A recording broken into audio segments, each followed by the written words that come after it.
విడుమొరటోడు అని వాళ్ళు వీళ్ళు ఎన్నెన్ని అన్న పసి పిల్లవాడు నవ్వాడు.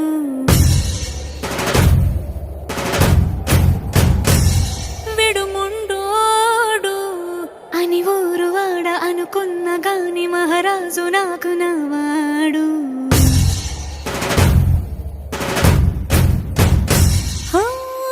మాట పెడుసైనా మనసులో వెన్న రాయిలా ఉన్నవాడిలోన దేవుడెవరికి తెలుసును నాకన్నా.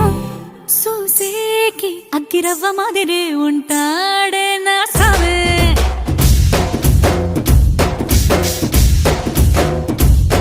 మెత్తాని పత్తి పువ్వుల మరే సంటో